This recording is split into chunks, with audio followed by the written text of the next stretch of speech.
새벽의 고요함 속에서 우리는 가끔 삶을 되돌아보게 됩니다. 문득 떠오르는 어떤 말, 하지 말았어야 했던 행동, 그날로 돌아갈 수만 있다면 하고 싶은 마음.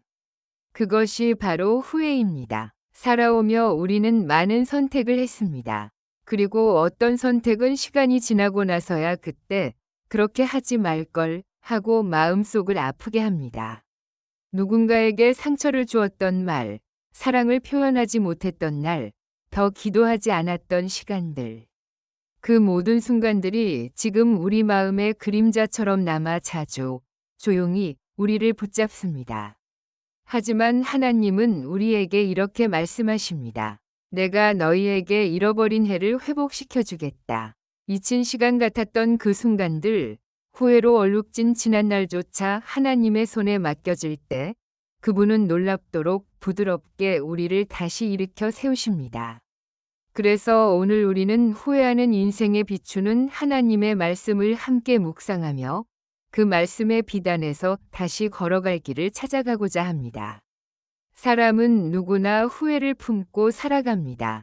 젊은 날에 했던 실수, 하지 말았어야 할 선택, 그리고 말하지 못한 사랑, 용서하지 못한 상처. 세월이 흐른다고 해서 그 기억이 모두 지워지지는 않습니다. 어느 날 갑자기 바람처럼 스며들어 마음을 짓누르고 눈시울을 붉히게 합니다. 그때 왜 그랬을까? 조금만 더 참았더라면 그 말을 하지 말았어야 했는데 후회는 마음의 깊은 곳에서 속삭이며 우리 자신을 정죄하고 다시는 회복할 수 없을 것 같은 무력감으로 우리를 주저앉게 만듭니다. 별표 두 문단. 하나님은 후회 위에 말씀하십니다. 별표 하지만 하나님은 우리의 후회를 방치하지 않으십니다.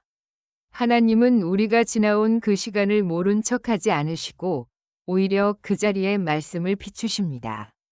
그분은 이렇게 약속하셨습니다. 내가 전에 너희에게 보낸 큰 군대, 곧 메뚜기와 느치와 황충과 팥중이가 먹은 해수대로 너희에게 갚아주리니. 요엘서 2장 25절 말씀입니다.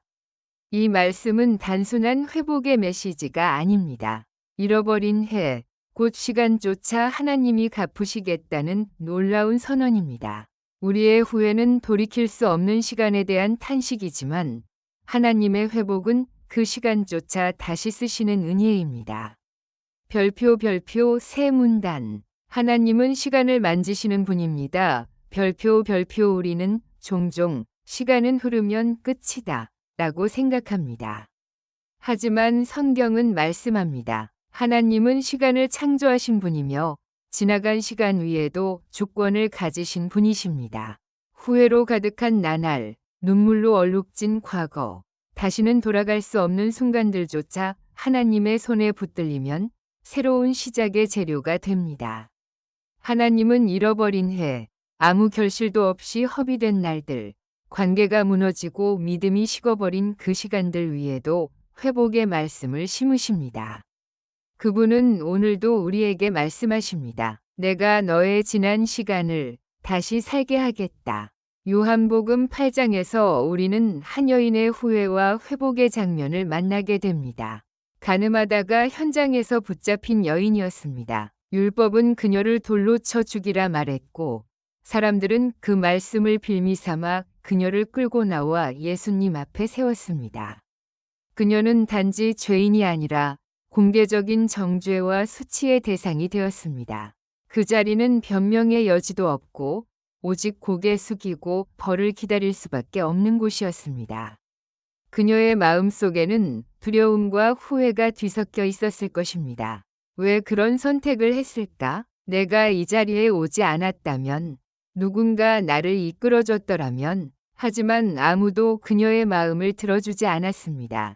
사람들은 진실보다 도를 먼저 들었고 정죄가 먼저였지요. 우리는 이 장면에서 예수님의 말씀 한마디가 얼마나 큰 힘이 되는지를 봅니다. 사람들의 말은 상처를 남기지만 예수님의 말씀은 살게 합니다. 그 여인은 여전히 죄인이었습니다. 하지만 주님은 그 죄를 묻지 않으시고 새로운 길을 말씀하셨습니다. 이제는 다시 죄 짓지 말아라. 그 말 속에는 나는 네가 달라질 수 있음을 안다는 믿음이 담겨 있습니다. 예수님은 우리가 후회하고 있을 때 우리를 더 이상 정죄하지 않으십니다. 대신 말씀하십니다. 다시 시작하자. 이 말씀은 오늘 우리의 마음에도 들려오는 하나님의 음성입니다. 또 다른 한 사람, 우리가 잘 아는 제자 베드로는 예수님을 따르던 가장 열정적인 인물이었습니다. 다른 이들이 주님을 떠나도 나는 떠나지 않겠습니다. 그는 그렇게 말했고 예수님께 자신의 충성을 약속했습니다. 하지만 체포당하신 예수님 곁에 서야 했던 바로 그 밤, 베드로는 3번이나 주님을 부인했습니다.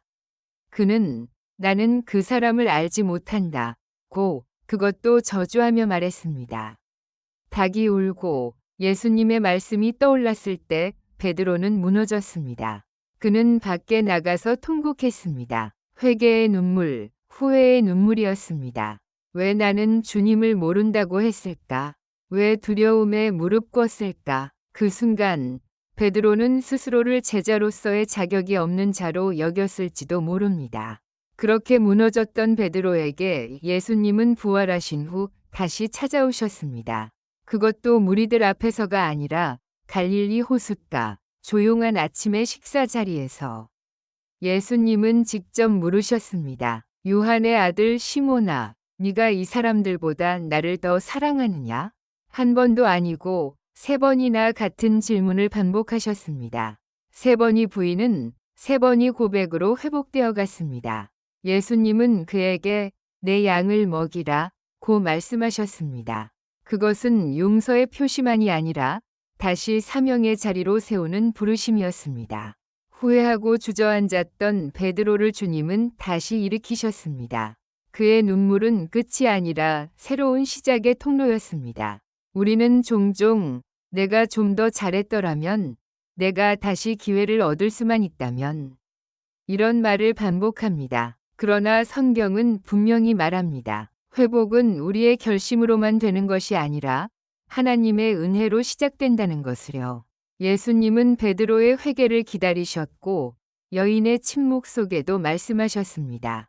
하나님은 지금도 후회의 자리에 있는 우리에게 말씀하십니다. 너는 여전히 내 사람이다. 나는 너를 다시 부르고 있다. 그 눈물은 헛되지 않다. 내가 너를 일으킬 것이다. 세상은 실패한 사람을 쉽게 버립니다.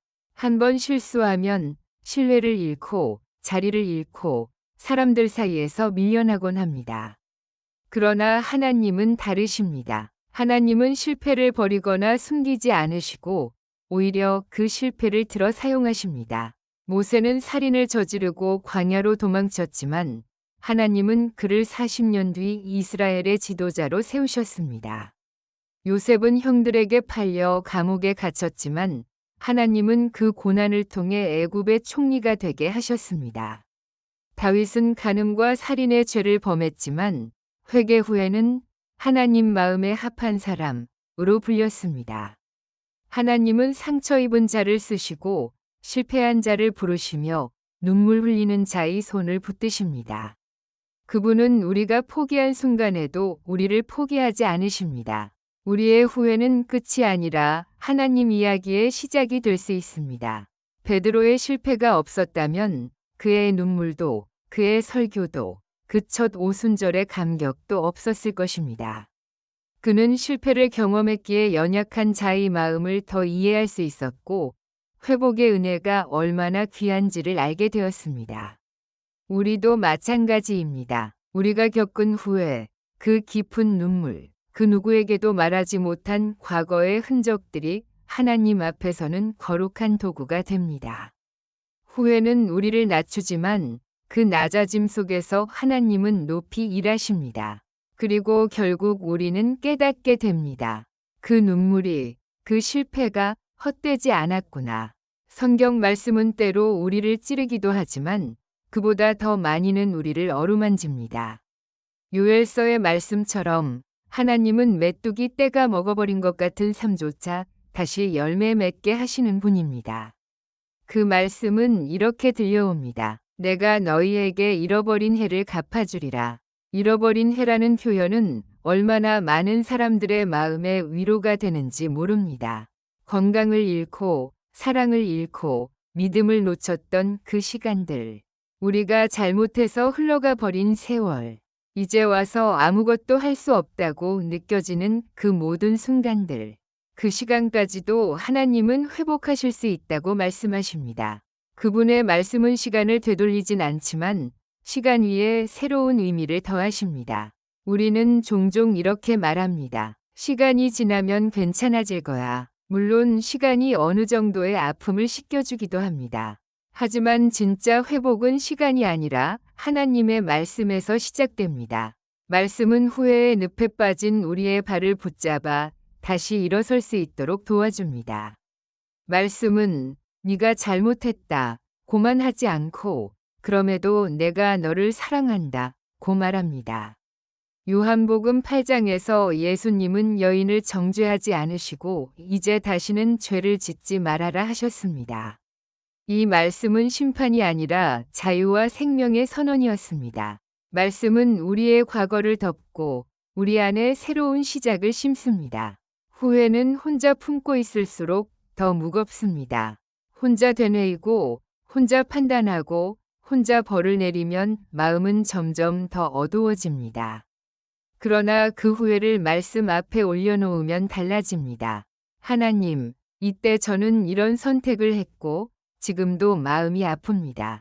그렇게 고백하는 순간 우리는 더 이상 그 후회의 무게를 혼자 짊어지지 않아도 됩니다. 말씀은 우리 안에 있는 어둠을 밝혀주고 감추었던 상처를 어루만져 줍니다. 그리고 이렇게 말씀하십니다. 두려워하지 말아라. 내가 너와 함께 하겠다. 이사야서의 그 약속처럼 하나님은 후회하는 자와 함께 걷는 분이십니다. 우리는 후회 속에서 기도합니다. 주님, 다시 기회를 주신다면 잘해보겠습니다. 주님, 제가 너무 부족했습니다. 그 기도는 슬픔의 기도가 아니라 은혜를 향한 문을 여는 기도입니다. 하나님은 우리의 완벽한 기도를 원하시지 않습니다. 오히려 깨진 마음, 찢어진 영혼을 가장 귀하게 받으시는 분이십니다. 시편 51편에 이렇게 기록되어 있습니다. 하나님께서 구하시는 제사는 상한 심령이라. 하나님이여, 상하고 통회하는 마음을 주께서 멸시하지 아니하시리이다. 우리가 후회 속에서 드리는 기도는 그 자체로 하나님께 향한 회복의 시작입니다. 그리고 그 시작은 결코 무시되지 않습니다. 하나님의 말씀은 우리를 멈춰 세우기도 하지만 결국은 다시 걷게 하시려는 부르심입니다.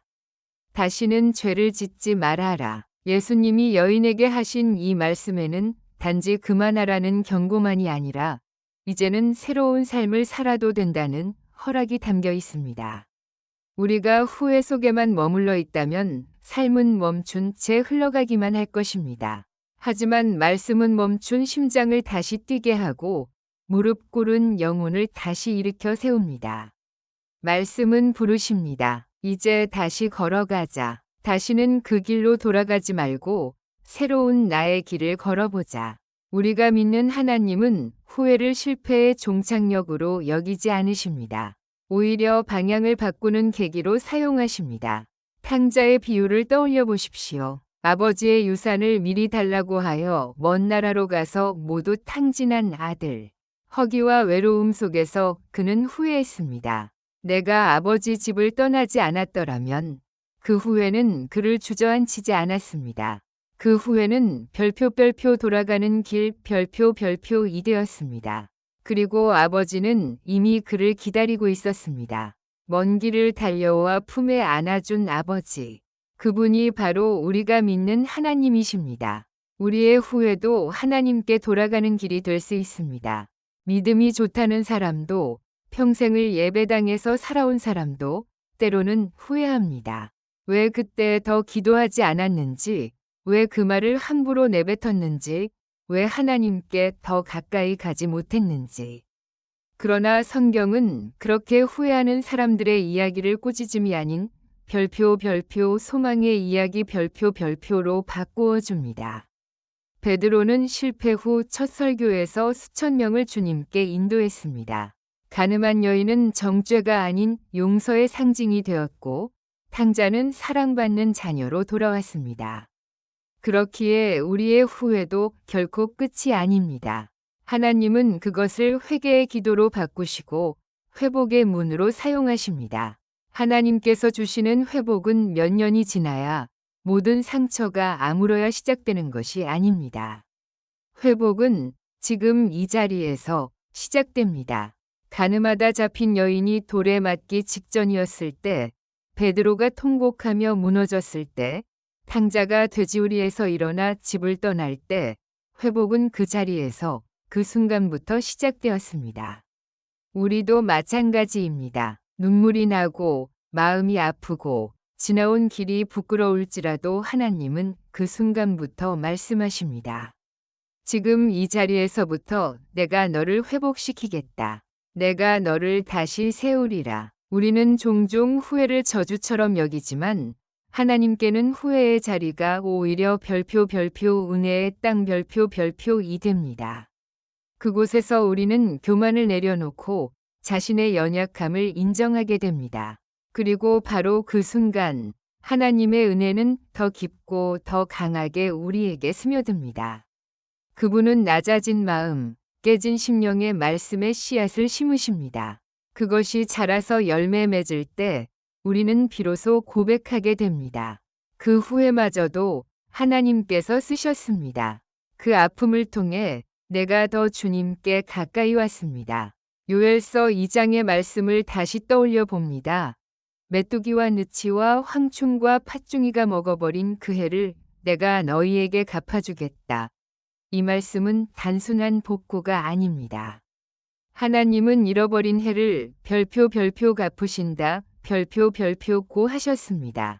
즉, 상실의 시간도 눈물의 시간도 헛되지 않게 하시겠다는 약속입니다.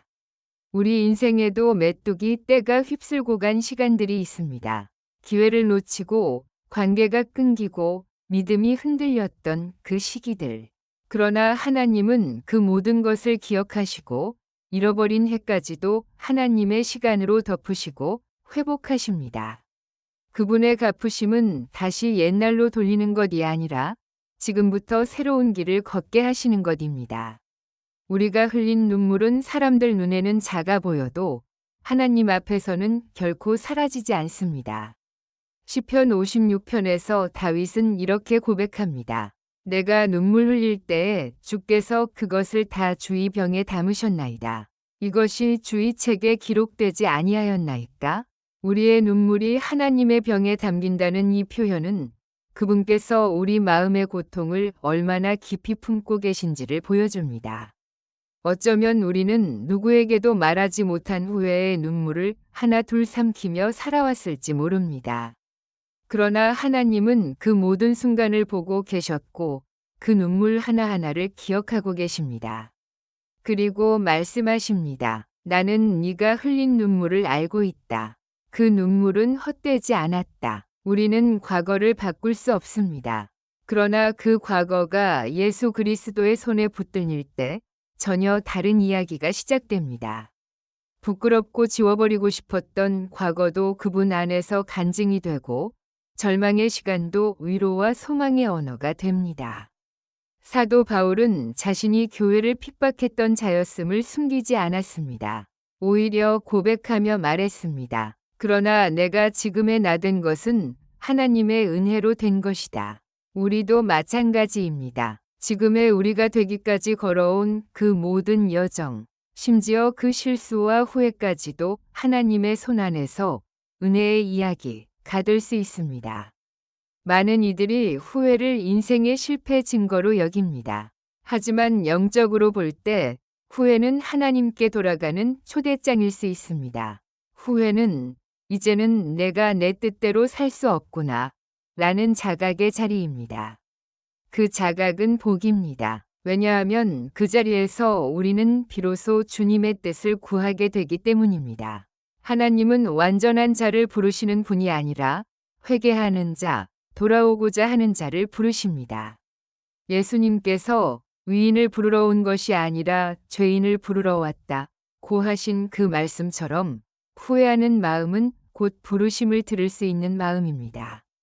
사람은 과거를 기준으로 판단합니다. 저 사람은 그런 사람이야. 전에 저런 일이 있었지. 그러나 주님은 우리의 과거가 아니라 오늘과 미래를 보시는 분이십니다. 예수님은 베드로의 과거를 묻지 않으셨습니다. 대신 네가 나를 사랑하느냐? 는 질문을 하셨습니다. 그 질문은 지금 이 순간 베드로의 마음을 물으시는 것이었습니다. 우리가 후회 속에 머무르지 않고 오늘도 주님 앞에 서기를 원하신다는 의미입니다. 그분의 시선은 비난이 아니라 기대이며 심판이 아니라 회복입니다. 우리가 다시 걸을 수 있는 이유는 우리 안에 무언가 남아있어서가 아니라 하나님의 사랑이 여전히 우리를 감싸고 있기 때문입니다. 로마서 8장은 이렇게 선포합니다. 누가 우리를 그리스도의 사랑에서 끊으리요. 환난이나 공고나 박해나 기근이나 적신이나 위협이나 칼이랴. 나는 확신하노니 사망이나 생명이나 아무 피조물이라도 우리를 우리 주 그리스도 예수 안에 있는 하나님의 사랑에서 끊을 수 없으리라. 그 사랑은 우리가 실패했을 때에도 여전히 유효하고 우리가 후회할 때에도 변하지 않습니다. 그 사랑이 있기에 우리는 다시 시작할 수 있습니다. 사랑하는 여러분, 우리는 누구나 후회할 수밖에 없는 존재입니다. 그러나 주님 안에서는 그 후회를 넘어설 수 있습니다. 그분의 말씀은 우리를 붙잡고 그분의 사랑은 우리를 이끌며 그분의 은혜는 우리를 다시 삶의 자리로 세우십니다. 우리는 베드로처럼 울 수 있고 여인처럼 고개 숙일 수 있으며 탕자처럼 돌아올 수 있습니다. 그러나 중요한 것은 주님은 그런 우리를 기다리고 계신다는 것입니다. 후회의 골짜기를 지나 말씀의 빛을 따라 나아가는 삶. 그것이 오늘 우리 모두가 걸어야 할 은혜의 길입니다. 인생의 깊은 밤, 누구에게도 말할 수 없는 후회의 순간에 우리는 쉽게 낙심합니다. 이제 늦은 게 아닐까? 내 인생은 여기까지인 걸까? 하지만 성경은 우리에게 말합니다. 눈물로 씨를 뿌리는 자는 기쁨으로 거두리로다. 밤이 깊을수록 아침의 빛은 더 선명합니다. 하나님의 말씀은 어둠 속에서도 우리를 찾아와 일어나 걸어라. 너는 내 자녀다. 내가 너를 다시 쓰겠다. 고 선언하십니다. 그 말씀이 아침입니다. 그 말씀이 희망입니다. 지금 이 순간 후회의 감정이 마음을 누르고 있더라도 그 감정이 끝이 아님을 기억해야 합니다. 후회는 하나님을 향해 방향을 틀 수 있는 기회입니다. 그분은 말씀하십니다. 보라, 내가 새 일을 행하리니 이제 나타낼 것이라. 너희가 그것을 알지 못하겠느냐. 내가 광야의 길을 사막의 강을 내리니.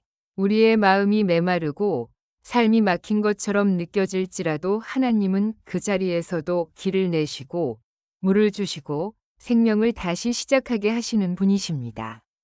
당신의 후회는 하나님의 회복으로 연결될 수 있습니다. 그 말씀을 오늘 믿으십시오. 사랑하는 여러분, 우리는 모두 후회의 시간을 지나왔고 또 앞으로도 실수할 수 있는 존재입니다. 그러나 우리가 잊지 말아야 할 것은 하나님은 늘 먼저 말씀하시고 먼저 용서하시며 먼저 기다리신다는 사실입니다. 오늘도 그분은 우리에게 말씀하십니다. 내가 너를 정죄하지 않는다. 이제 다시 시작하자. 이제는 우리의 후회를 말씀 앞에 올려놓을 시간입니다. 그리고 그 말씀의 빛 속에서 다시 일어서야 할 시간입니다. 오늘 후회의 자리를 지나 말씀의 회복으로 나아갑시다. 그 길에서 우리를 기다리시는 분은 바로 우리를 사랑하시는 주님이십니다. 우리 인생에서 가장 무거운 감정 중 하나는 되돌릴 수 없는 것들에 대한 후회입니다. 그것은 꼭 큰 죄나 큰 실패만을 말하지 않습니다. 그때 엄마에게 전화 한 통 더 드릴걸? 그 아이 손을 좀 더 잡아줄걸? 그 말 참지 말고 따뜻하게 해볼걸? 그렇게 지나간 순간들이 어느 날 문득 마음의 파도처럼 밀려옵니다. 돌이킬 수 없기에 더 아프고 해줄 수 없기에 더 미안합니다. 우리의 후회는 대부분 과거에 머물러 있습니다. 이미 지나간 말, 이미 떠난 사람, 이미 멈춰버린 선택들. 그때 교회에 더 열심히 나갈 걸. 자녀가 마음 열었을 때 진심을 다해 안아줄 걸. 남편에게, 아내에게 좀 더 부드럽게 대할 걸. 그때는 너무 당연했던 시간들이 이제는 되돌릴 수 없는 아쉬움이 됩니다. 시니어가 되어 인생을 돌아보면 바쁘게 달리던 시절에는 보이지 않던 것들이 너무 선명하게 보입니다. 그리고 마음 한켠을 무겁게 누릅니다. 어떤 후회는 아주 작고 일상적인 장면에서 시작됩니다.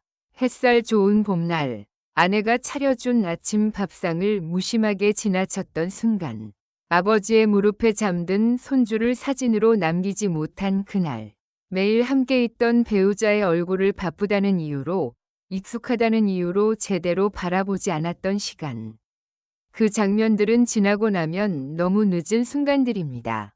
그래서 더 오래 남고 더 자주 떠오릅니다. 특히 자녀를 향한 후회는 나이가 들수록 더 깊어집니다. 그때 너무 야단쳤지, 자존심 상하게 했지, 내가 힘들다고 그의 마음을 보지 못했구나. 자녀는 이제 성인이 되었고 삶의 현장에서 각자의 길을 걷고 있지만 부모의 마음에는 늘 그때 더 따뜻했더라면 하는 생각이 남습니다. 명절에 오랜만에 마주 앉아도 딱히 깊은 말을 하지 못하고 전화기를 붙들고 있어도 막상 사랑한다는 말을 하지 못합니다. 그렇게 우리는 서로를 그리워하면서도 쉽게 다가가지 못한 채 조용히 후회의 그림자를 안고 살아갑니다. 물질은 잃어버려도 다시 얻을 수 있지만 사람과의 관계에서 생긴 후회는 오래도록 마음에 남습니다. 한번 놓쳐버린 신뢰, 무심코 던진 말 한마디로 멀어진 사이, 그때 제대로 사과하지 못한 일. 특히 가까운 가족일수록 후회는 더 아프게 다가옵니다. 왜냐하면 사랑했기 때문이고 사랑할수록 더 잘하고 싶었기 때문입니다. 그러나 지나고 보면 우리는 종종 너무 늦게 깨닫습니다. 그때는 왜 그게 그렇게 어려웠을까? 내가 조금만 더 기다렸더라면, 그 사람의 입장에서 한 번만 더 생각했더라면, 또 하나의 후회는 몸이 약해지고 시간이 흐르면서 찾아옵니다. 그때 운동을 좀 해둘 걸, 병원에 더 일찍 가볼 걸, 무리하지 말 걸, 건강은 잃고 나서야 그 소중함을 절감하게 됩니다.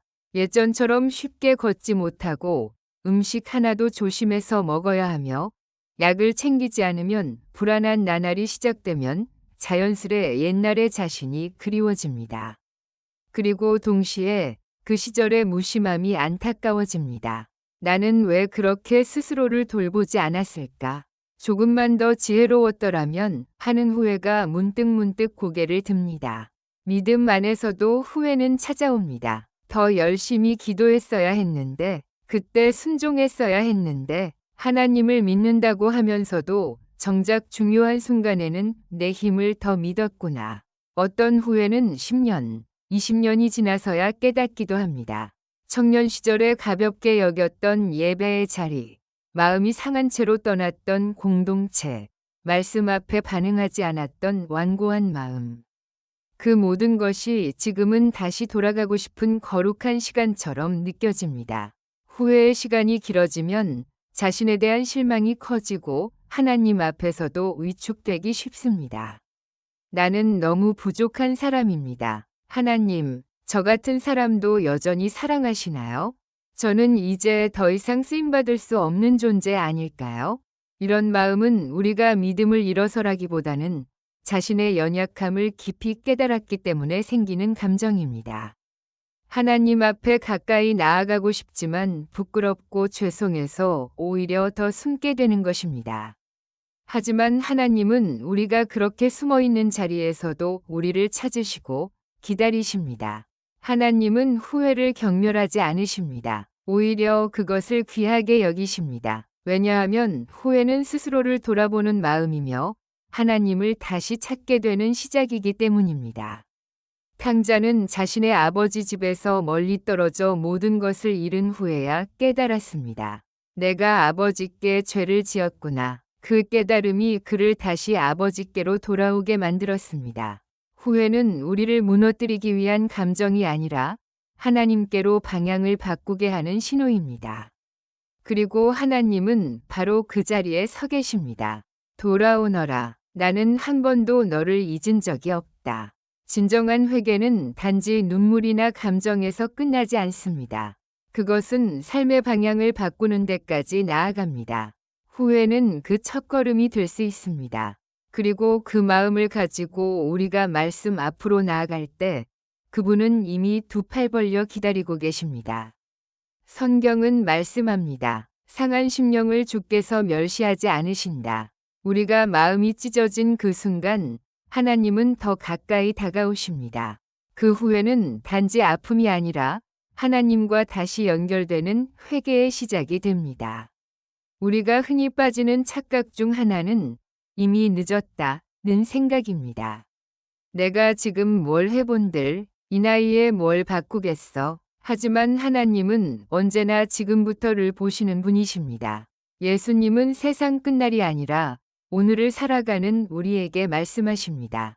이제 다시는 죄를 짓지 말아라.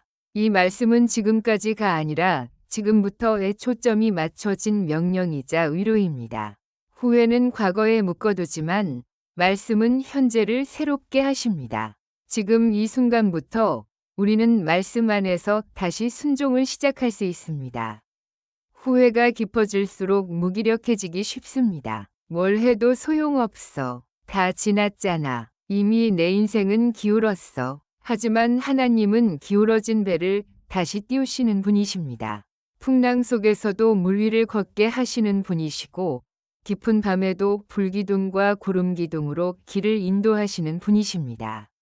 그러기에 우리에게 필요한 것은 완벽한 조건이 아니라 다시 시작해보려는 용기입니다. 그 첫걸음 위에 하나님의 은혜가 덧입혀질 것입니다. 지금이라도 괜찮을까? 이 질문은 많은 이들의 마음에 있습니다. 지금이라도 자녀에게 먼저 연락할 수 있을까? 지금이라도 아내에게, 남편에게 미안하다고 말해볼 수 있을까? 지금이라도 하나님 앞에 무릎 꿇고 기도를 시작해도 괜찮을까? 성경은 말합니다. 지금이라도 늦지 않았다. 요엘서에 잃어버린 해를 갚아주시겠다. 는 말씀은 시간의 회복이 아니라 믿음의 회복을 말합니다. 우리가 진심으로 돌아오면 지금이라도 하나님은 그 삶을 다시 쓰십니다. 하나님의 회복은 거창한 변화가 아닐 수도 있습니다. 때로는 아주 작고 조용한 행동에서 시작됩니다. 자녀에게 먼저 안부를 묻는 문자 한 통, 오래된 지인을 위해 기도하는 마음, 매일 아침 말씀 한 구절을 읽으며 하루를 시작하는 작은 습관. 그 행동 하나가 후회를 끌어안던 마음에 숨을 틔우고 고요히 흐르던 일상에 하나님의 생기를 불어넣습니다. 회복은 거대한 기적이 아니라 순종의 작은 발걸음에서부터 자라납니다. 그 발걸음 위에 하나님은 당신의 계획을 이루어 가십니다.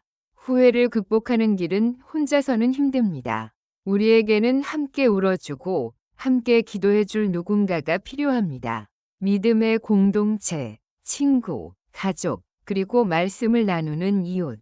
때로는 한마디의 공감, 나도 그런 적 있어요. 라는 말 한마디가 우리 마음을 다독여줍니다. 하나님은 혼자 걷는 신앙이 아니라 서로 기대며 걷는 길을 기뻐하십니다. 우리는 함께 후회를 넘어 함께 회복을 향해 걸어갈 수 있습니다.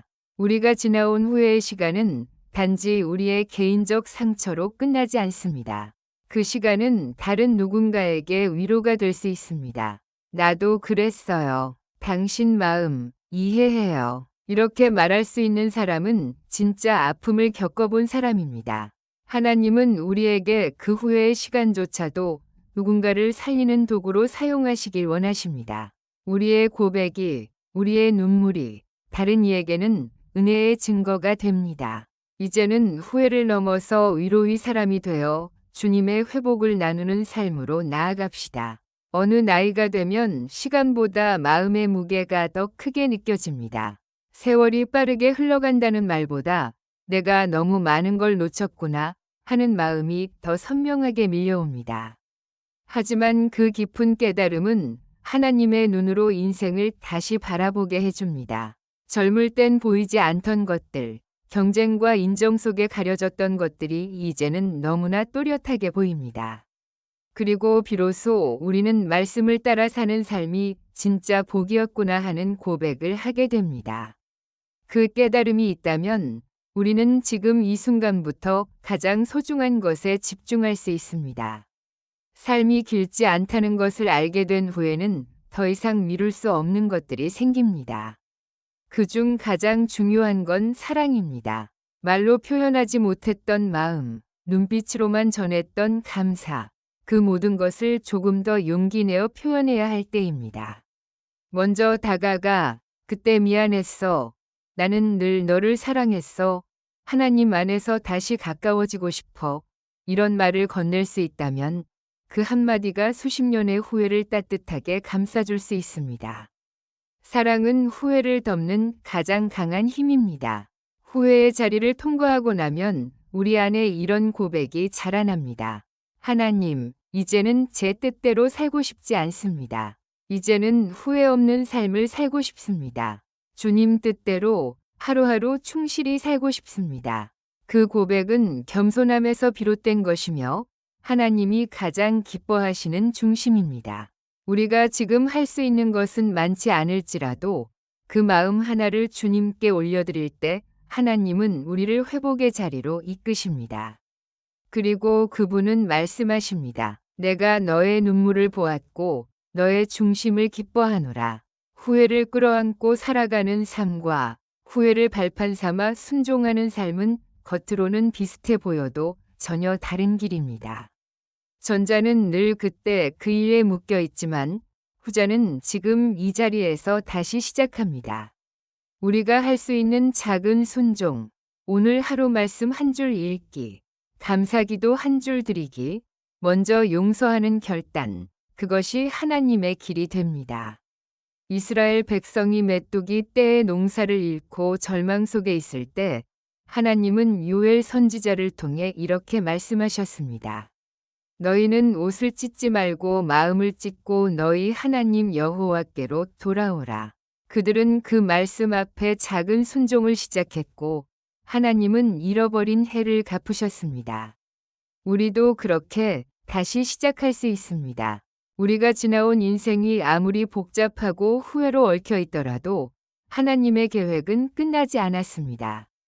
그분은 말씀하십니다. 내가 너를 모태에서 지었고 내가 너의 모든 길을 안다. 그리고 이어서 이렇게 덧붙이십니다. 너를 향한 나의 생각은 재앙이 아니라 평안이며 너희에게 미래와 희망을 주려는 것이다. 후회로 가득 찬 마음일지라도 그 마음 안에 하나님의 계획이 여전히 살아 있습니다. 하나님은 우리가 포기한 그 지점에서 다시 시작하시고 우리가 끝났다고 여긴 곳에서 다시 길을 내십니다. 삶은 늘 새로운 선택의 연속입니다. 우리가 할 수 없는 것보다 우리가 지금 할 수 있는 것에 마음을 쏟을 수 있다면 거기에 회복의 문이 열립니다. 지금 눈을 감고 과거를 후회하는 대신 눈을 들어 하나님의 말씀을 바라봅시다. 그리고 속삭이듯 고백합시다. 주님, 다시 걷겠습니다. 주님, 제 손을 붙들어 주세요. 그 고백 하나면 충분합니다. 주님은 기다리셨다는 듯 말씀하십니다. 그래, 내가 너를 다시 쓰겠다. 내가 너를 잊지 않았다. 우리의 인생은 우리가 짜놓은 계획대로만 흘러가지 않았습니다. 중간에 틀어지고 멈추고 때로는 완전히 무너졌습니다. 그러나 하나님은 그 망가진 조각들을 모아 다시 아름다운 직조를 시작하십니다. 우리가 실수했던 그 자리에 긍휼을 놓으시고 우리가 주저앉았던 그 시간 위에 말씀의 실을 꿰어 넣으십니다. 그렇게 주님은 우리의 인생을 다시 엮어 가십니다. 그리고 그 과정 하나하나에 사랑과 인내와 회복이 담깁니다. 후회를 안고 살아가는 사람들에게 가장 필요한 확신은 이것입니다. 나는 여전히 사랑받을 수 있는 존재인가요? 예수님은 대답하십니다. 그렇다. 내가 너를 사랑한다. 네가 실수했을지라도 내 사랑은 변하지 않았다. 베드로가 주님을 부인한 후에도 다시 그를 찾아오셨듯 지금의 나에게도 주님은 여전히 찾아오십니다. 그 사랑을 믿는 순간 우리는 다시 설 수 있습니다. 다시 웃을 수 있고 다시 사랑할 수 있습니다. 사랑하는 여러분, 후회는 누구에게나 있습니다. 그러나 그것이 전부일 필요는 없습니다. 우리는 그 후회를 하나님 앞에 가져갈 수 있습니다. 그리고 그 자리에서 은혜의 시작을 경험할 수 있습니다. 오늘 그 은혜를 선택합시다. 눈물로 엎드린 자리에서 주님이 손 내미시기를 기다리지 말고 그 손을 먼저 잡아봅시다. 그리고 이렇게 고백합시다. 주님, 저를 다시 써주세요. 후회하지 않는 삶이 아니라 주님과 함께 걷는 삶을 살고 싶습니다. 그 고백 위에 주님은 오늘도 말씀하십니다. 내가 너의 잃어버린 해를 갚아주리라. 사람의 마음은 참 조용히 무너집니다. 크게 울거나 소리를 내지 않아도 조금씩, 그러나 분명하게 무너집니다. 그 무너짐은 눈에 띄지 않게 스며들고 어느새 우리의 삶을 짓누르기 시작합니다. 후회라는 감정은 특히 그렇습니다. 사람들은 종종 이제 다 지난 일이야. 그땐 그럴 수밖에 없었지. 라고 쉽게 말하지만 정작 그 일을 겪은 사람의 마음 속에는 여전히 지나가지 않은 것들이 있습니다. 그때 내가 왜 그런 말을 했을까? 왜 그 사람의 마음을 몰라주었을까? 조금만 더 참고 기다렸더라면 어땠을까? 그 질문은 자주 떠오르지 않지만 떠오를 때마다 우리 마음을 세게 두드립니다. 그 기억은 오래된 상처처럼 남아 눈빛에 남고 말투에 남고 침묵 속에 오래 머물러 있습니다. 어쩌면 지금도 우리 안에는 누구에게도 꺼내지 못한 이야기들이 있습니다. 하나님 앞에서도 말하지 못했던 깊은 후회들. 그 누구도 알아주지 못하고 내 스스로도 해결할 수 없는 무게 있는 고백들이 있습니다. 우리는 모두 마음속에 하나씩은 감추고 있는 이야기가 있습니다. 사람들에게 말하지 못하고 심지어는 하나님께조차 솔직하게 꺼내지 못한 이야기. 젊은 날, 말 한마디가 상처가 되어버린 그때의 장면. 사랑한다고 말하지 못하고 뒤돌아섰던 이별의 기억. 분명히 기회였는데도 겁이 나서 외면했던 순간. 그리고 무엇보다 믿음이 흔들리고 하나님을 원망하며 기도를 멈췄던 어느 날의 나. 이런 이야기들은 우리가 아무렇지 않게 살아가는 것 같아도 어디선가 조용히 우리를 붙잡고 있습니다. 그리고 때로는 우리가 삶을 다 살아낸 듯한 무력감에 빠지게 만듭니다. 지금 와서 뭘 바꾼다고 해. 그땐 이미 끝난 일이야. 하나님도 아마 나 같은 사람은 쓰지 않으실 거야. 이런 생각들은 우리 마음을 조용히 갉아먹고 삶을 어둡게 덮어버립니다. 그리고 그 어둠은 쉽게 거치지 않습니다. 하지만 하나님은 그 어둠 속에서도 우리를 보고 계십니다. 그분은 겉으로 드러나는 모습이 아니라 우리 마음속 깊은 곳을 아십니다. 사람들은 겉모습을 보고 판단하고 결과를 보며 평가하지만 하나님은 그 사람이 왜 그런 선택을 했는지, 그 뒤에 어떤 외로움과 두려움이 있었는지, 지금 얼마나 후회하고 있는지 그 모든 것을 보고 계십니다. 하나님은 우리가 말하지 않아도 아시고 울지 않아도 느끼시며 숨기려 해도 품어주시는 분이십니다. 내가 너를 안다. 네가 겪은 시간을 내가 다 안다. 네가 묻어둔 그 후회의 감정도 내가 보고 있다. 나는 너를 정죄하러 온 것이 아니라 치유하러 왔다. 주님의 이 음성은 우리가 피하려 했던 가장 깊은 감정에 가장 먼저 도달합니다. 그리고 그 마음 한복판에서 우리에게 이렇게 말씀하십니다. 괜찮다. 나는 네가 아프다는 걸 안다. 하지만 이제 그 아픔에서 걸어 나와도 괜찮다. 우리는 후회할 때 자주 죄책감에 짓눌립니다.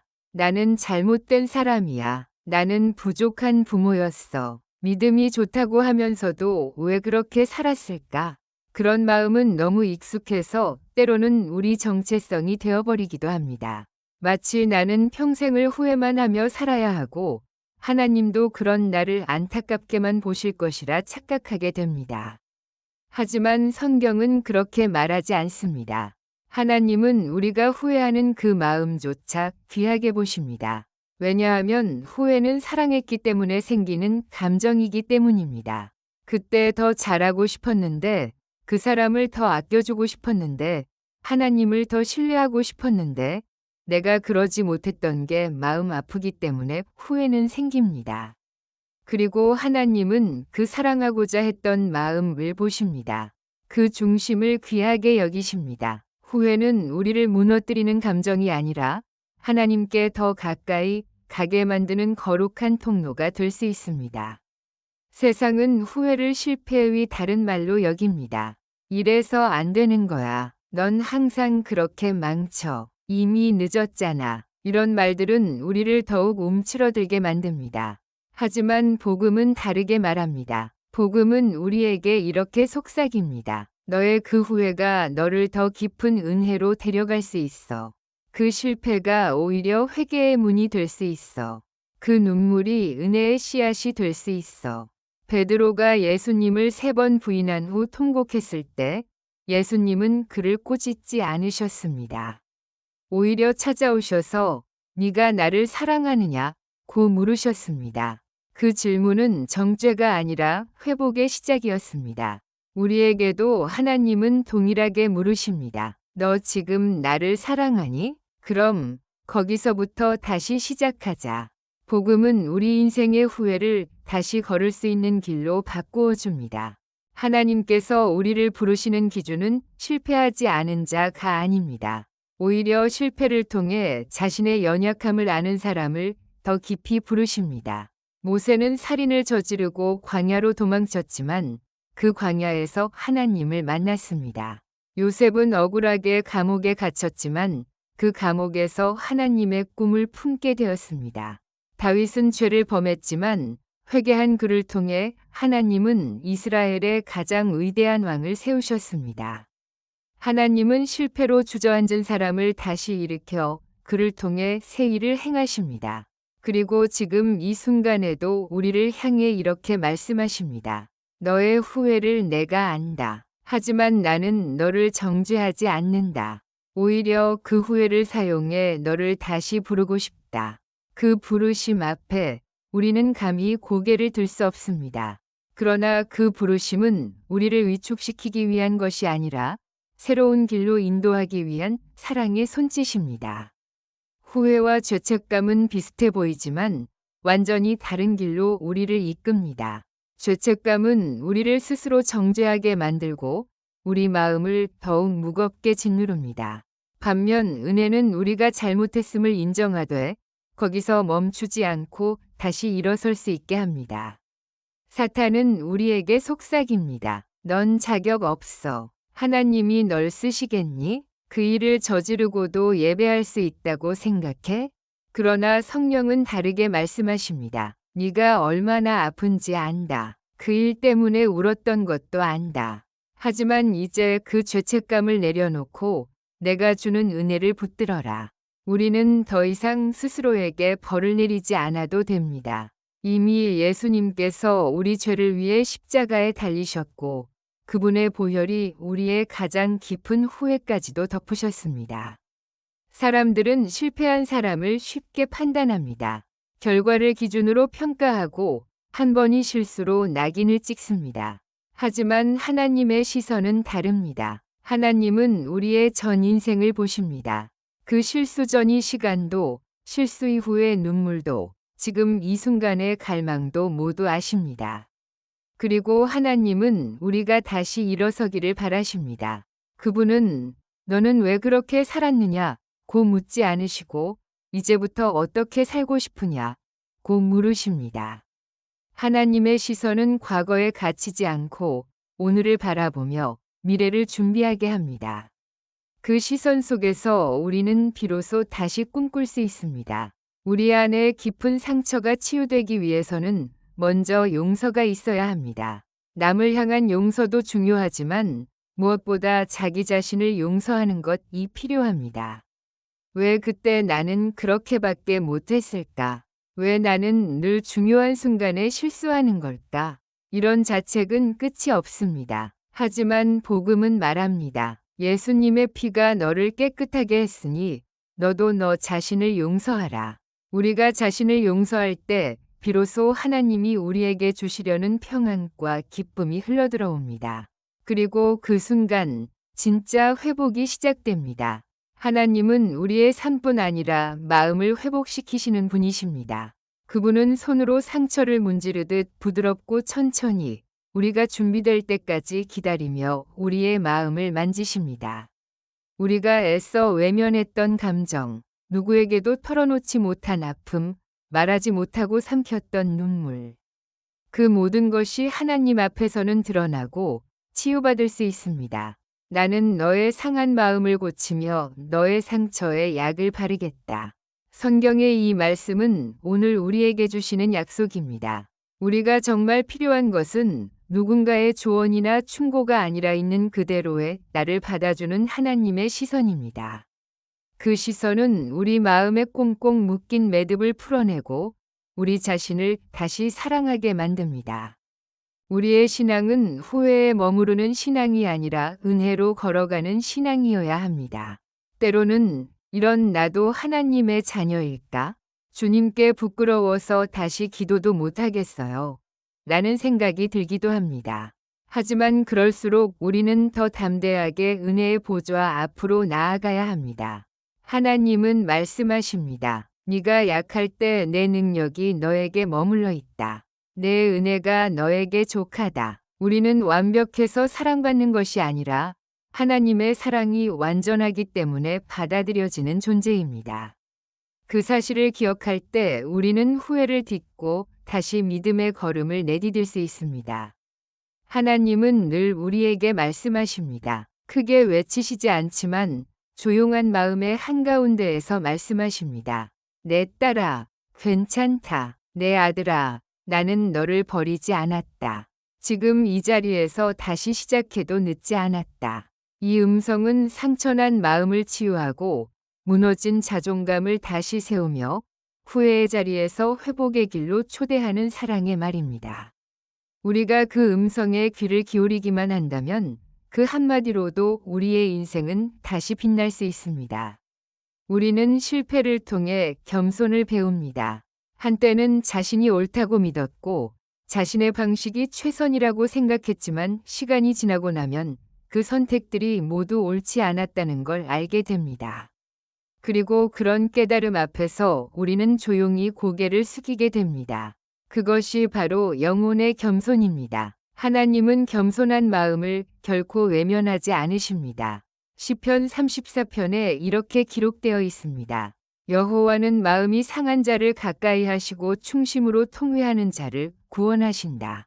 후회는 때로 우리를 부끄럽게 만들지만 그 부끄러움이 하나님을 찾게 하고 하나님 앞에 무릎 꿇게 하고 결국 은혜를 붙잡게 합니다.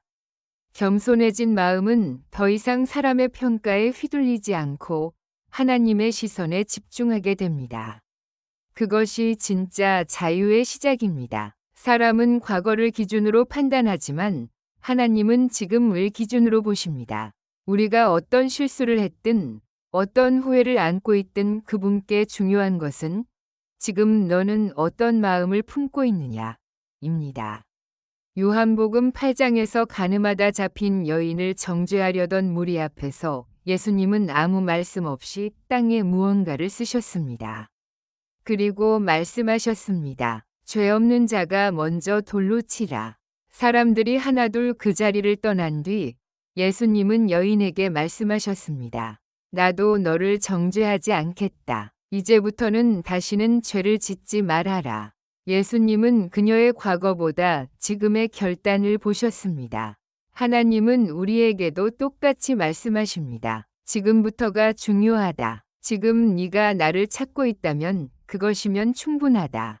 어떤 상처는 너무 깊어서 오래 묻어두고 살게 됩니다. 겉으로는 아무렇지 않은 척하지만 조금만 건드려도 쉽게 무너지고 다시 아파지는 그런 상처. 그런 우리를 향해 하나님은 말씀하십니다. 나는 너의 상처를 덮을 수 있다. 그 상처 위에 내 은혜를 입히겠다. 은혜는 상처를 없애지 않지만 그 상처에 새로운 의미를 부여합니다. 이 상처는 내 약함의 증거이지만 동시에 하나님의 자비가 임한 자리입니다. 상처가 있는 자리가 오히려 하나님의 임재가 가장 가까운 곳이 됩니다. 왜냐하면 그 자리에 우리의 진짜 고백이 있고 하나님의 진짜 위로가 있기 때문입니다. 우리의 인생에는 늘 그럼에도 불구하고 라는 순간이 필요합니다. 많이 후회했지만 그럼에도 불구하고 나는 다시 걸어간다. 실수가 많았지만 그럼에도 불구하고 하나님은 나를 붙드신다. 상처가 깊지만 그럼에도 불구하고 주님은 나를 고치신다. 이 그럼에도 불구하고는 믿음의 고백이며 은혜의 기대는 발걸음입니다. 하나님은 실패하지 않은 자를 쓰시는 분이 아니라 넘어진 자리에서 다시 일어나는 자를 통해 영광을 나타내십니다. 우리는 그 길을 걷고 있는 중입니다. 완벽하지 않지만 지금 이 순간도 믿음으로 서려는 사람들을 하나님은 외면하지 않으십니다. 그분의 회복은 너는 왜 그랬니? 라는 질문이 아니라 이제 나와 함께 가자는 부르심에서 시작됩니다. 때로 우리는 치유가 단번에 일어나길 원합니다. 오늘 기도했으니 내일은 다 나아지길 기대합니다. 하지만 영혼의 회복은 하루아침에 이루어지지 않습니다. 하나님은 우리가 감당할 수 있는 만큼 천천히 그러나 분명하게 우리의 마음을 고치십니다. 마치 다친 뼈가 천천히 붙어가듯 상처 입은 마음도 하나님의 손길 안에서 조용히 붙어갑니다. 때로는 눈물이 앞을 가려도 때로는 예배가 버거워도 그 자리를 떠나지 않고 머물기만 해도 하나님은 우리를 회복시키십니다. 그리고 어느 날 우리는 깨닫게 됩니다. 아, 이제는 그 기억을 말할 수 있겠구나. 이제는 누군가의 아픔에 귀 기울일 수 있겠구나. 하나님은 회복된 우리를 그냥 두지 않으십니다. 그 상처를 덮어주실 뿐만 아니라 그 자리를 통해 누군가를 살리십니다. 내가 이런 일이 있었지만 하나님께서 나를 다시 일으켜 주셨어. 나도 후회했고 무너졌지만 하나님의 은혜로 다시 걷고 있어. 이 고백은 상처 없는 사람은 할 수 없습니다. 후회가 있었고 절망을 지나왔고 회복의 손을 경험한 사람만이 할 수 있는 고백입니다. 그리고 이 고백이 또 다른 누군가의 회복이 됩니다. 하나님은 그렇게 우리의 아픔을 사용하시고 우리의 눈물을 씨앗 삼아 다른 사람의 생명을 자라게 하십니다. 사람들은 때때로 우리를 잊습니다. 시간이 흐르면 기억도 흐려지고 상처도 바래진 듯 보입니다. 하지만 하나님은 다릅니다. 그분은 시간이 지나도 우리의 이름을 기억하십니다. 우리의 부끄러웠던 날도 후회했던 말과 행동도 모두 아시지만 여전히 이름을 불러주십니다. 내가 너를 지명하여 불렀나니 너는 내 것이라. 이사야의 이 말씀은 지금 우리의 상황과 감정, 지나온 모든 시간을 아시는 분이 우리를 여전히 그분의 사람으로 부르고 계신다는 선언입니다. 우리의 실패가 하나님의 계획을 끝낼 수 없습니다. 우리의 후회가 하나님의 사랑을 멈추게 할 수 없습니다. 주님은 여전히 지금 이 순간에도 우리를 사랑의 이름으로 부르십니다. 그렇다면 우리는 어떻게 회복의 길을 걸어야 할까요? 그 시작은 멀리 있지 않습니다. 기도 한 줄, 말씀 한 줄, 회개의 한숨으로도 그 길은 열립니다.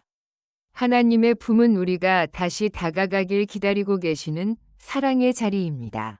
그곳에는 꾸짖음이 아니라 따뜻한 품이 있습니다. 돌아오너라, 내 아들아. 돌아오너라, 내 딸아. 하나님의 부르심은 언제나 동일합니다. 그리고 그 부르심 앞에 우리가 진심으로 반응할 때 우리의 내면은 서서히 회복됩니다. 기도가 오랜만이더라도 괜찮습니다. 눈물이 먼저 흘러나와도 괜찮습니다. 말이 아닌 침묵으로 주님 앞에 앉아 있어도 괜찮습니다. 그 자리에 하나님이 함께 하십니다. 많은 사람들이 이렇게 말합니다. 지금도 늦지 않았을까요? 이제 너무 늦은 거 아닐까요? 하지만 하나님은 말씀하십니다. 지금이 은혜 받을 만한 때요. 지금이 구원의 날이다. 지금 이 순간 후회와 눈물로 마음이 젖어 있다면 그것이 바로 은혜가 시작되는 순간입니다. 하나님은 지금 우리의 눈물을 무시하지 않으십니다. 작은 기도 한마디도 그분의 귀에 들리고 그분의 마음을 움직입니다. 지금 이 고요한 시간, 우리는 하나님께 돌아갈 수 있습니다. 지금 이 마음의 틈새에서 하나님의 음성을 들을 수 있습니다. 우리는 흔히 울음을 감추려 합니다. 특히 나이가 들수록 자식들 앞에서는 강한 모습을 보이고 싶고 누군가 앞에서 눈물을 흘리는 것이 약하게 보일까 조심하게 됩니다. 하지만 하나님 앞에서는 눈물이 가장 정직한 기도가 됩니다. 말로 하지 못한 마음, 표현하지 못한 아픔, 설명할 수 없는 고통이 눈물에 담겨 올라갑니다. 시편 기자는 말합니다. 주께서 나의 눈물을 주의 병에 담으셨나이다. 우리의 눈물은 하나님께는 귀한 기념이 되고 절망 중에도 하나님을 찾은 믿음의 증거가 됩니다. 그러니 울어도 괜찮습니다. 흘러나오는 감정을 억누르지 말고 주님 앞에 내어드리세요. 그 눈물 위에 주님은 손을 얹으시고 내가 다 안다 고 말씀하십니다. 우리는 어떤 상처는 너무 오래되고 깊어서 이건 하나님도 어쩌지 못하실 거야 라고 생각할 때가 있습니다. 수십 년간 말하지 못한 감정, 가족에게 받은 마음의 골, 믿었던 사람에게서 받은 배신, 그리고 스스로에게 느끼는 미움. 그러나 복음은 말합니다. 하나님께서 만지지 못할 상처는 없고 그분께서 고치지 못할 마음은 없습니다. 오히려 너무 오래 아팠기에 그 상처를 주님께 내어드릴 때 더 깊은 치유가 시작됩니다. 하나님은 모든 상처의 끝자락에서 우리를 기다리고 계십니다. 그리고 이렇게 말씀하십니다. 이제 그 마음 내게 보여줄래? 너 혼자 안고 있기엔 너무 오래 아팠지? 이제는 나에게 맡겨도 괜찮아. 그 초대 앞에서 우리 마음은 조금씩 열리고 상처 위에 빛이 스며들기 시작합니다. 때로는 우리가 주님을 향한 사랑을 잊은 게 아니라 주님이 나를 사랑하신다는 사실을 잊고 살아갑니다. 세상의 바쁨 속에서, 후회의 무게 속에서, 사람들의 평가와 나 자신의 실망 속에서 우리는 그 사랑을 잠시 놓쳤을 뿐입니다. 하지만 주님은 한 번도 그 사랑을 멈춘 적이 없습니다. 우리를 향한 하나님의 사랑은 변함없고 끊어지지 않고 늘 우리 곁에 머물러 있습니다. 그 사랑이 오늘 우리의 후회를 감싸고 그 사랑이 지금 우리의 상처를 덮고 있습니다. 우리는 자주 말합니다. 이미 늦었어요. 그땐 기회였는데 지금은 아니에요. 이 나이에 뭘 할 수 있겠어요. 하지만 하나님 앞에서는 결코 늦은 시간이 없습니다. 하나님은 시간의 주인이시며 잃어버린 해를 갚아주시는 분이십니다. 요엘서에서 하나님은 이렇게 말씀하십니다. 내가 너희에게 보낸 큰 군대, 곧 메뚜기와 느치와 황충과 팥중이가 먹은 해수대로 너희에게 갚아주리니. 그 말씀은 단지 농사나 경제적 회복만을 말하는 게 아닙니다. 사람의 삶에서 잃어버린 명예, 흐트러진 관계, 식어버린 사랑, 망가진 자존감까지도 하나님은 회복하실 수 있다는 약속입니다. 그러니 지금이라도 괜찮습니다. 오늘이라는 이 시간에 하나님께 나아갈 수 있다면 우리는 가장 좋은 때를 살고 있는 것입니다. 마음의 치유는 감정만의 회복으로 끝나지 않습니다. 이제는 그 마음을 믿음의 결단으로 바꾸어야 할 때입니다. 나는 여전히 하나님의 자녀입니다. 내 인생은 후회로 끝나지 않을 것입니다. 주님이 계시기에 내 내일은 어제보다 밝을 것입니다. 이런 고백은 상황이 바뀌어서 나오는 것이 아니라 하나님을 향한 믿음에서 비롯됩니다. 믿음은 감정보다 깊고 기억보다 강하며 현실보다 앞서 있는 진리입니다. 우리는 후회를 믿음으로 바꿔야 합니다. 그 고백이 반복될수록 우리의 마음은 점점 회복되고 우리의 시선은 점점 하늘을 향하게 됩니다. 주님은 우리 인생의 출발선에만 계신 분이 아닙니다.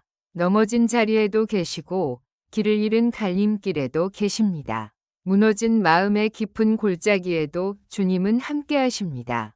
내가 너를 떠나지 아니하고 버리지 아니하리라. 이 약속은 우리가 잘할 때만 유효한 것이 아니라 가장 실망스러운 순간에도 그대로 유효합니다.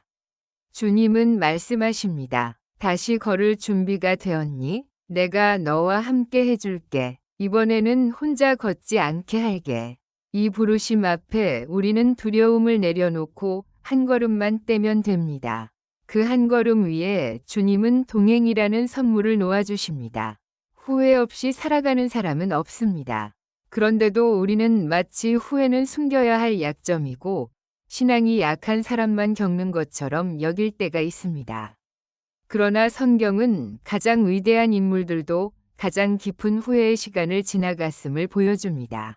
다윗은 자신의 죄를 통곡으로 고백했고 욥은 하나님 앞에서 자신의 무지를 뉘우쳤으며 베드로는 주님을 3번 부인한 후 쓰라린 눈물로 밤을 보냈습니다. 하지만 바로 그 사람들이 하나님께 가장 깊이 사랑받았고 가장 귀하게 쓰임받았습니다. 왜일까요? 그들은 후회를 넘어 하나님의 은혜를 선택했기 때문입니다. 그 고백이 지금 우리의 고백이 되기를 소망합니다. 주님, 저도 부족했습니다. 하지만 주님이 계시기에 오늘도 걸어갑니다. 차가워졌던 마음, 무뎌졌던 감정, 말씀 앞에서 한동안 멀어졌던 우리의 영혼에 주님은 다시 불을 지피십니다. 그 불은 격렬한 불길이 아니라 조용히 타오르는 등불 같습니다. 한 줄 말씀을 읽으며 가슴이 다시 뛰기 시작하고 작은 기도를 드리며 마음의 평안이 찾아옵니다. 주님은 우리 마음에 다시 생기를 불어넣으십니다. 후회와 한숨이 지배하던 공간에 희망과 은혜를 심으십니다. 그리고 이렇게 말씀하십니다. 내가 다시 너와 함께 불을 지필 것이다.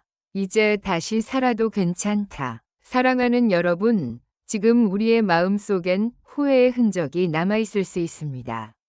하지만 그 마음 위에 주님의 말씀이 덮이면 그 자리는 회복의 땅이 됩니다. 우리는 다시 걸어갈 수 있습니다. 더 이상 혼자가 아닙니다. 주님이 함께 하시고 우리의 걸음마다 은혜를 채우십니다. 그리고 주님은 오늘도 우리에게 이렇게 선언하십니다.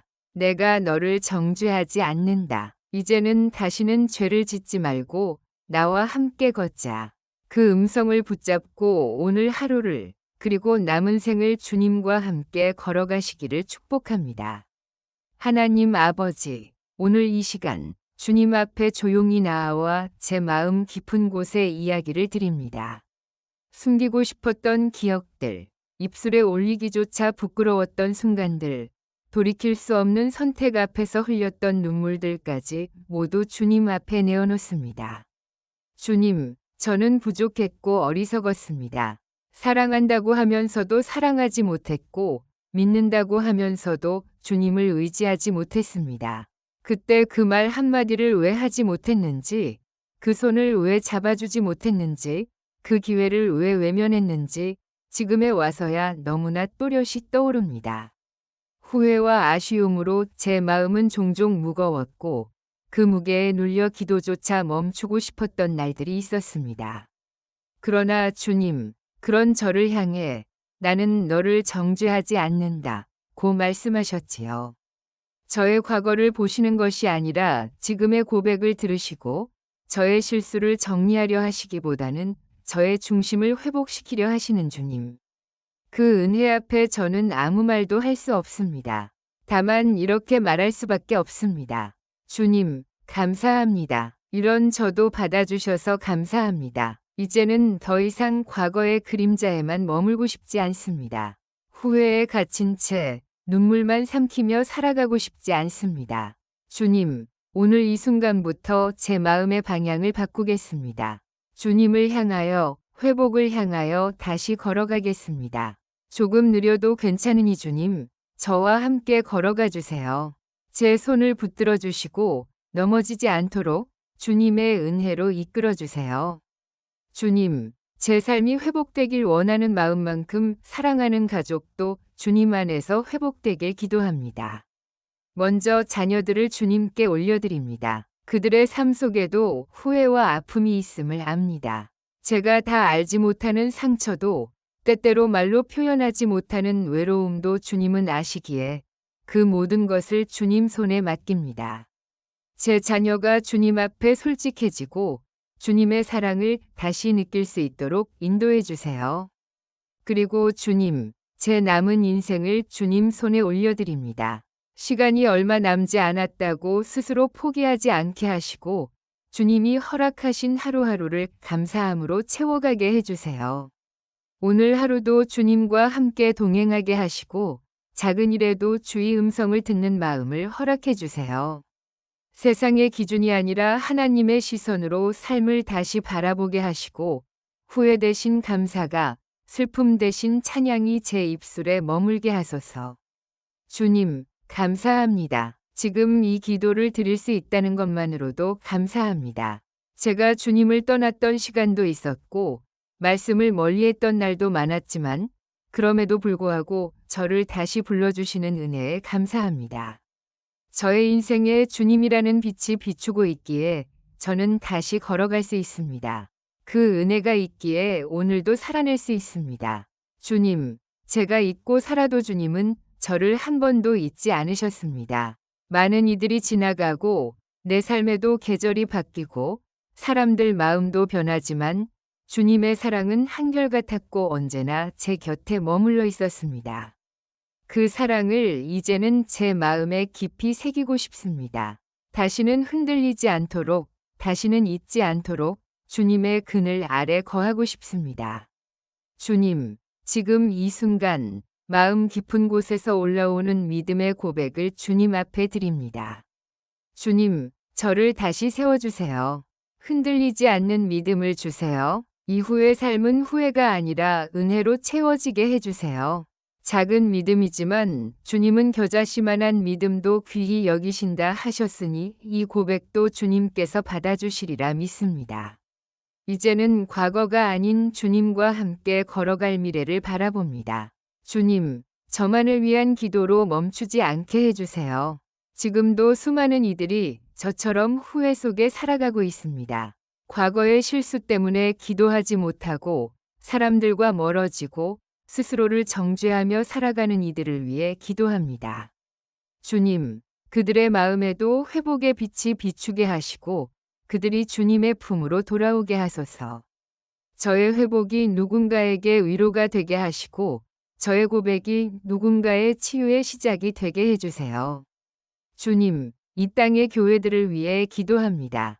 많은 이들이 상처받고 떠나고 때로는 세상의 비난을 받기도 하지만 교회는 여전히 주님의 몸이며 회복의 통로임을 믿습니다. 교회가 세상의 정죄가 아니라 위로가 되게 하시고 규범이 아니라 사랑으로 사람을 품는 주님의 품이 되게 해주세요.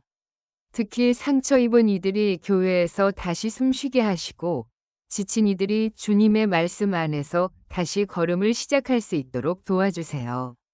주님, 육체의 고통 속에 있는 이들을 위해 기도합니다. 몸의 질병으로 또 마음의 병으로 오늘도 아파하고 있는 이들이 있습니다. 주님, 그들의 병상에 찾아가 주시고 그들의 눈물에 귀 기울여 주세요. 의사의 손길보다 먼저 주의 손이 닿게 하시고 약보다 먼저 주의 평안이 임하게 해주세요. 회복의 주님, 그들에게도 동일한 소망이 전해지게 하소서. 주님, 혼자라고 느끼는 이들이 많습니다. 가족이 있어도 외롭고 사람들 속에 있어도 자신이 고립된 듯 느끼는 영혼들을 위해 간절히 기도합니다. 그 마음에 주님의 임재가 찾아가게 하소서. 말 한마디 없어도 눈을 감는 그 순간 주님이 함께 계심을 느끼게 하소서. 그 고요한 외로움 속에 주님의 음성이 들리게 하시고 나는 너를 떠나지 않는다 는 그 약속이 심령 깊이 새겨지게 하소서. 주님, 제가 용서하지 못한 이들이 있습니다. 마음 깊이선 잊었다고 생각했지만 조용히 떠오르는 이름과 장면들이 아직도 저를 괴롭힙니다. 그들을 미워하려던 마음은 아니었지만 그때의 아픔이 너무 커서 쉽게 용서할 수 없었습니다. 그러나 오늘 이 시간 주님 앞에서 그들을 용서하길 결단합니다. 주님께서 저를 용서하셨듯 저도 그들을 용서합니다. 그 결단을 통해 제 안에 쌓였던 분노와 슬픔이 사라지게 하시고 진정한 평안이 찾아오게 하소서. 주님, 그리고 무엇보다 제가 저 자신을 용서할 수 있도록 도와주세요. 실수한 과거, 상처 준 말, 잃어버린 기회들, 그 모든 것 앞에서 너무도 자주 저 자신을 미워했습니다. 하지만 주님은 그런 저를 여전히 사랑하신다 하셨습니다. 그 사랑을 믿고 저도 저 자신을 끌어안겠습니다. 자책이 아닌 회개로, 자포자기가 아닌 회복으로 제 마음이 흘러가게 하소서. 주님, 감사합니다. 제가 어떤 모습으로 주님 앞에 와도 항상 기다려 주셨습니다. 저의 후회를 품어주시고 저의 눈물을 받아주시고 무너진 마음을 다시 세워주셔서 감사합니다. 오늘 드리는 이 기도가 주님 앞에 향기로운 제사가 되기를 원합니다. 주님의 은혜에 감격하며 남은 생을 살아가게 하소서. 주님, 세상은 끊임없이 제게 말합니다. 넌 부족하다. 넌 실수투성이다. 넌 이미 끝났다. 하지만 저는 이제 그 목소리가 아닌 주님의 음성을 붙들기로 결단합니다. 내 은혜가 내게 족하다. 나는 너를 정죄하지 않는다. 지금부터 다시 시작하자. 이 말씀이 제 삶의 기준이 되게 하시고 오늘을 살아갈 힘이 되게 하소서. 주님, 이제 저는 후회 속에 머무르지 않겠습니다. 남은 생애를 주님의 사랑으로 채우고 싶습니다. 주님이 주시는 하루하루가 선물임을 기억하며 감사함으로 살아가겠습니다. 만나는 사람마다 따뜻한 말 한마디를 건네게 하시고 기도가 필요한 사람에게 손을 내밀게 하소서. 작은 나눔이 누군가에게 위로가 되고 작은 친절이 누군가의 회복의 문이 되게 해주세요. 주님, 오늘도 제 마음속의 말씀에 빛이 비추고 있습니다. 그 빛이 저의 어두운 후회를 밝히고 저의 고단한 마음을 따뜻하게 감싸줍니다. 이제는 혼자 걷지 않겠습니다. 주님의 발자국을 따라 주님의 마음을 품고 주님과 함께 한 걸음씩 걷겠습니다. 그 길의 끝에 참된 회복이 있고 주님의 품이 기다리고 있음을 믿습니다. 주님, 오늘 드린 이 기도가 잊히지 않게 해주세요. 감정이 가라앉고 삶의 분주함 속에 다시 흔들릴지라도 지금 이 고백을 마음 깊은 곳에 새기게 하소서. 주님과 나눈 이 대화가 잊히는 말이 아니라 삶이 되게 하시고 오늘의 기도가 내일의 걸음이 되게 해주세요. 주님, 이제 제 마음이 조용히 가라앉습니다. 후회의 파도도 두려움의 소리도 주님의 평안 앞에서 잠잠해집니다. 주님의 손 안에서 저는 안식합니다. 무엇을 하지 않아도 어떤 성과를 내지 않아도 있는 그대로 사랑해 주시는 주님 안에서 저는 쉼을 누립니다. 오늘 이 기도가 주님 안에서의 쉼이 되게 하소서. 마지막으로 저와 같은 마음으로 주님께 나아오는 모든 분들을 위해 기도합니다. 지금 이 시간 후회 속에 있는 이들이 있다면 그 마음에 빛이 비추게 하소서. 상처 입은 기억 위에 주님의 은혜가 덮이고 무너진 믿음 위에 주의 사랑이 다시 세워지게 하소서. 우리가 함께 주님과 걷는 그 길 위에서 참된 회복과 소망을 노래하게 하소서.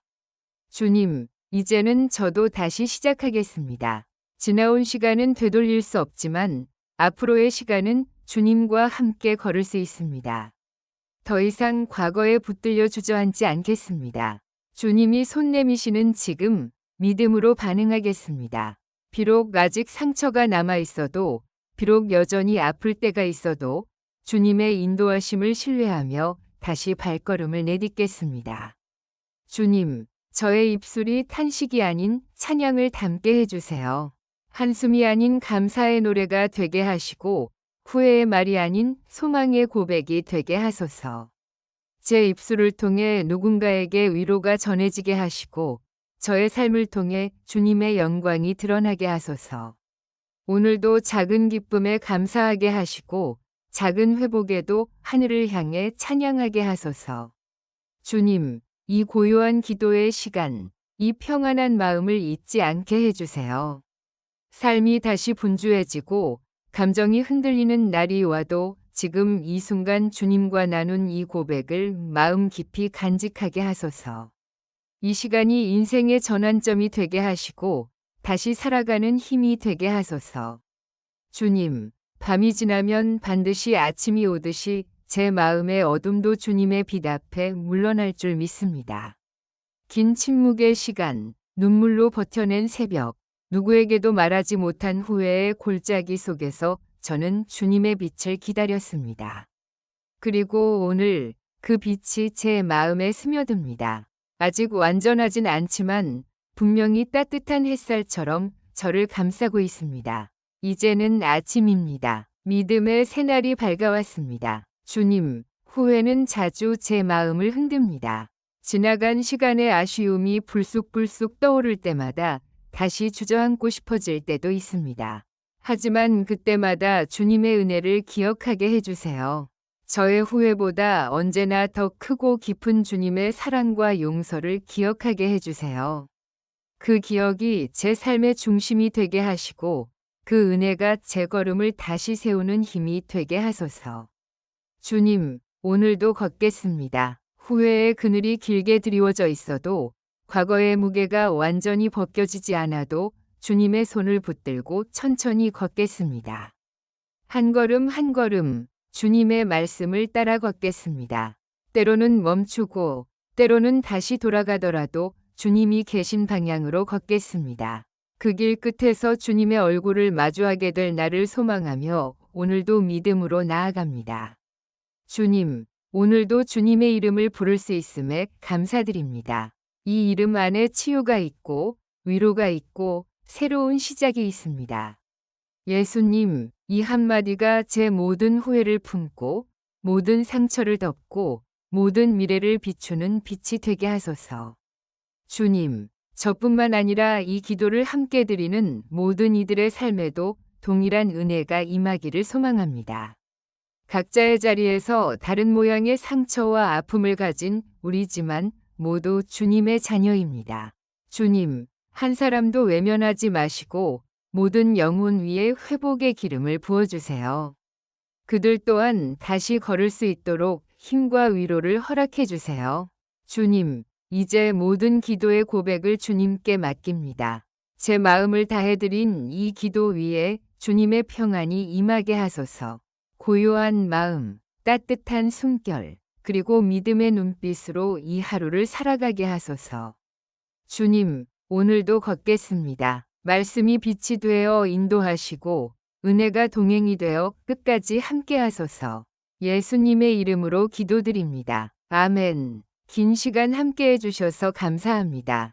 우리는 오늘 후회라는 무거운 마음 위에 하나님의 말씀의 빛이 비추는 것을 경험했습니다.